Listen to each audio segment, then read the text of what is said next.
We joked about the BOPIS word through the year, but so much of it going on now, BOPIS curbside pickup. But this story breaks down the 4 personas you really need to know in your retail store as it relates to this. Yeah, What's for sure. for you here? Yeah, and so right off the top, I'm just going to say, let's identify these 4 personas that the author, his name's Mike O'Brien. He has identified these 4 personas in this, what was a BOPIS world that's now changing. It's more of a click and pick. So we have the new shopper who's new to your brand. Your brand is your store. So a brand new shopper is number 1. Number 2 is your loyal customer who shop with you in store and online. They are an omni-channel customer. The third one is the pickup pro, somebody who's clicked and collected and will do so with your brand if the experience is seamless, not painless, seamless. And the last one is the BOPIS beginner, the buy online, pick up in store beginner, who became a click and collect shopper more recently, whether out of convenience or caution, they're brand new to it.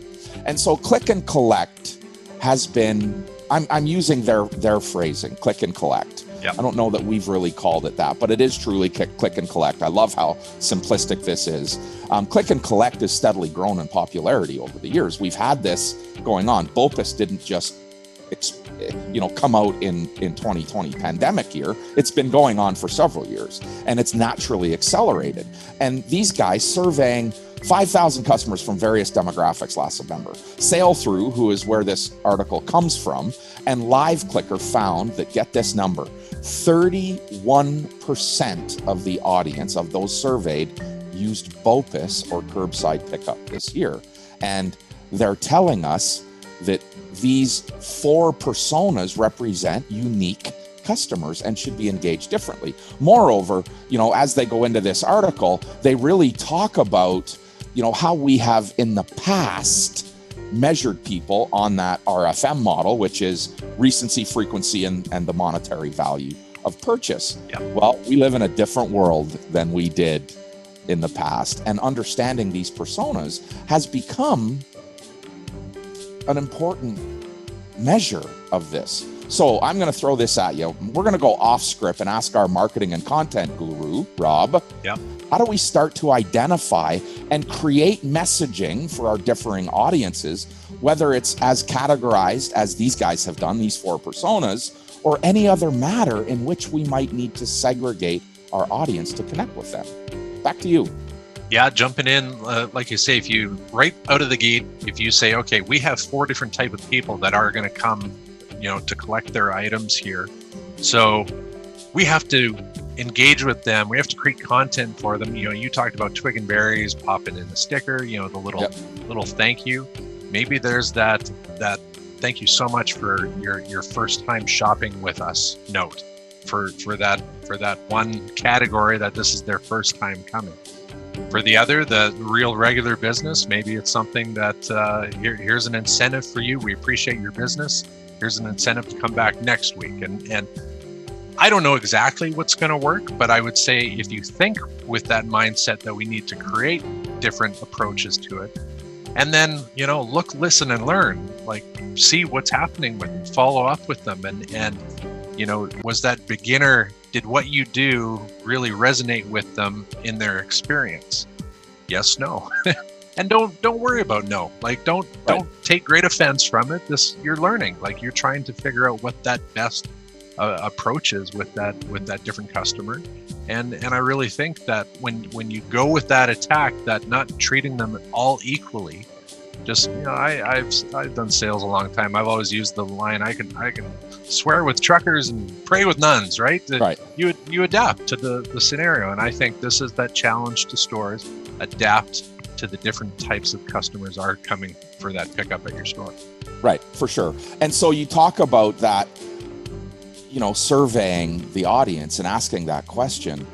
The most critical question that you can ask a customer, the most identifying question you can ever ask a customer, is there anything I could have done to enhance the experience, to make the experience better? And we are often afraid of the answer, so we don't ask the question. Instead of, we learned this a long time ago, never ask a question you don't already know the answer to, right? of your audience, don't ask a question you don't already know the answer. If you don't believe that there's more you can do, don't ask if you don't believe there's more you can do, ask the question and truly find out.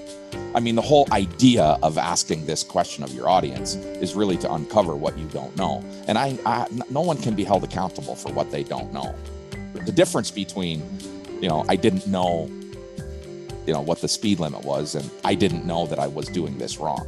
One comes from a place of ignorance, and one comes from a place of genuinely not knowing the right answer. So you've got to get out there and you've got to ask those questions. Survey your audience.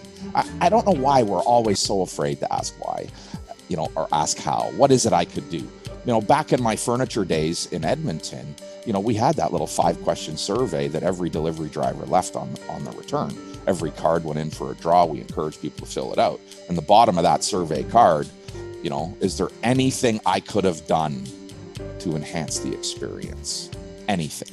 Wide open.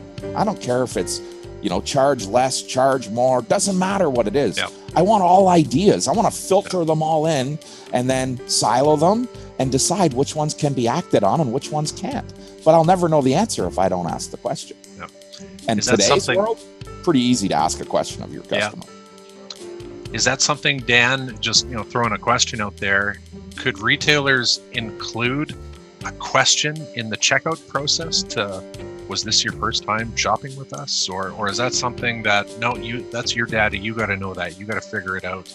Well, I think, is this your first time shopping with us, that's on you. Yeah. But the minute they check out, why wouldn't we send them to a form that has those questions, that has good questions? Yep. They've clicked done. They've clicked, place order. And instead of getting just the standard, thank you for your order, we'll contact you when it's available for pickup or when it's going to ship. Yep. Maybe there's a 3-question checkbox. It's not hard to do. And maybe they fill it out. Maybe they don't. Yep. But if you don't ask, you'll never know. You can almost automate that process too, right? It's 100% on the e-commerce side. So yeah, it's automated. It is automated. Yeah, I enjoyed it. Like I said, it really just forced a different level of thought to looking at your customers differently. And you know what? We get caught in this so often that they're just all the same. Just make one policy, one approach, and just do it that way. And I think it's a great challenge to put out to your team too, to your staff. Like it is. Hey, think of it. What were they to us? And let's talk about it for a moment. Right. And even the way that these guys describe those 4 personas, we're not thinking about that. And this is why I loved this, the way that this article came to us. I love this because it makes us think about something that we haven't thought about that is truly relevant in our business right now. We have this going on, and it's going to continue.